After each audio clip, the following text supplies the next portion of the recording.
Deep in the Panamanian highlands, there's a trail where the clouds descend so low that hikers vanish into white silence. The path climbs through rainforest thick enough to block out the sun, winding upward toward a ridgeline that divides an entire continent. On one side, rivers flow toward the Pacific. On the other, toward the Atlantic. This is the Continental Divide, and the trail that crosses it is called El Pianista. Today, a warning sign stands at the summit. It tells visitors not to continue without a guide. But in early 2014, that sign didn't exist. On April 1st of that year, 2 young women from the Netherlands arrived at the trailhead just outside the town of Boquete. Lisanne Froon was 22. Kris Kremers was 21. They had known each other for years, saved money for months, and traveled to Panama with clear intentions to volunteer, to learn Spanish, to explore a part of the world they'd never seen. Both were university students. Both had families waiting for them back home. And both had been in regular contact with those families since arriving in Central America. Their first week in Boquete had been frustrating. The school where they'd planned to volunteer turned them away, citing insufficient language skills. But rather than leave, they decided to stay and look for other opportunities. They explored the town, met locals, and talked about hiking. Several people mentioned El Pianista. It was described as scenic, manageable, a few hours up and back. On the morning of April 1st, they set out in the early afternoon. Witnesses later reported seeing them on the trail, accompanied by a local dog. The weather was clear. The photos recovered from their camera tell the first part of the story. Images show both women smiling, relaxed, taking pictures of each other and the surrounding forest. They reached the summit. The timestamps confirm it was still daylight. They were standing at the point where the trail officially ends and the wilderness begins. But they didn't turn back. Instead, they kept going, descending into the jungle on the far side of the ridge. What happened next can only be traced through data. At 4:39 p.m., the first emergency call was placed from one of their phones. It didn't connect. Another attempt followed minutes later from the second phone, also unsuccessful. There was no signal. The calls stopped. The phones were turned off. And then, for hours, nothing. Over the following days, the phones were powered on sporadically. Sometimes a PIN was entered incorrectly. Sometimes no PIN was entered at all. Emergency calls were attempted again and again, always without success. The pattern suggests someone trying to preserve battery life while still hoping for rescue. But the attempts grew less frequent. On April 3rd, the phone was turned on once. On April 5th, twice. By April 6th, only briefly. The intervals were lengthening. Then came April 8th. Shortly after 1 a.m., the camera was used. 90 photos were taken over the course of 3 hours, all in complete darkness. Most show nothing recognizable: tree branches lit by flash, rocks, tangled vegetation. The images are disorienting, repetitive, and captured from what appears to be a fixed location. Some face upward, some face downward. A few show what might be trail markers or pieces of fabric. And in one photo, there is hair. Light-colored hair hanging loose in the frame. No face, no context. Just that single, unexplained detail.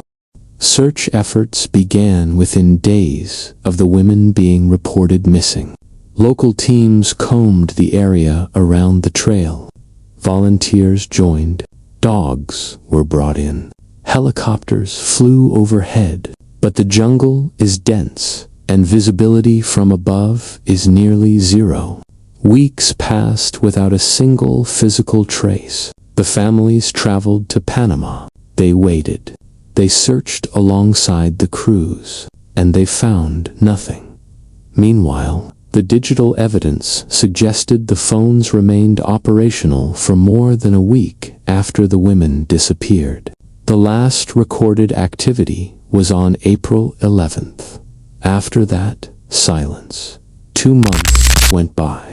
Then, in June, a local woman found a backpack near a riverbank, miles downstream from where the trail ends. The backpack was blue. It belonged to one of the women. Inside were both phones, the camera, some cash, and personal items. What struck investigators immediately was the condition of the contents. They were largely intact. The electronics still functioned. The money was dry. There was no clear sign of prolonged exposure to water.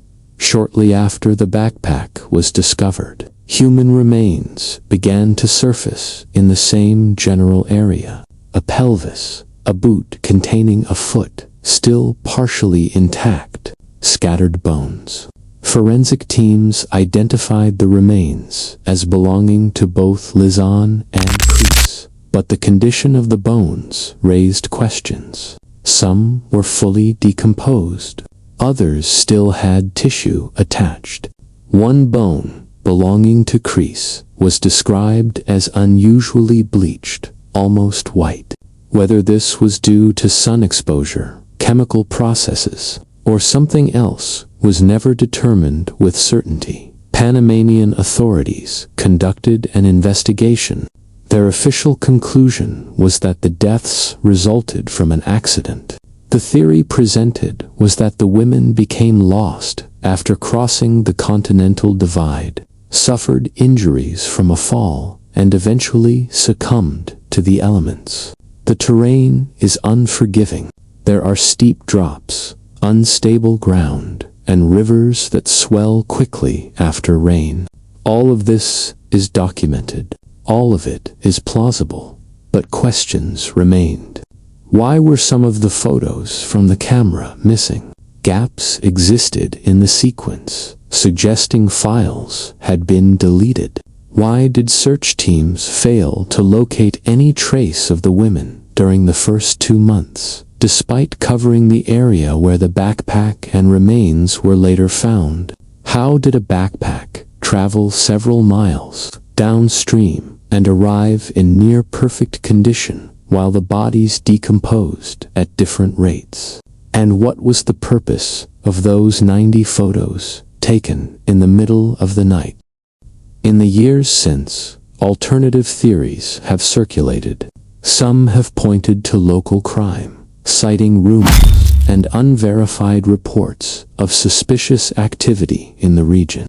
Others have suggested the involvement of third parties, though no evidence has substantiated these claims. Witnesses have come forward with conflicting accounts, but nothing has been proven. The official file remains closed. Today, a small memorial stands along the Pianista trail. 2 names are inscribed on it: Lisanne Froon and Kris Kremers. Hikers pass it on their way to the summit. Some stop, some don't. The forest around it is as dense as it was a decade ago. The clouds still roll in without warning, and the questions that began on April 1st, 2014 remain unanswered.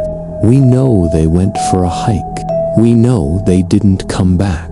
We know their phones recorded desperate attempts to call for help.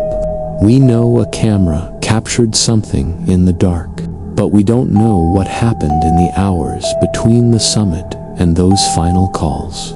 We don't know if they were alone, and we don't know why the evidence appeared the way it did, where it did, and when it did. The case is closed, but the mystery endures.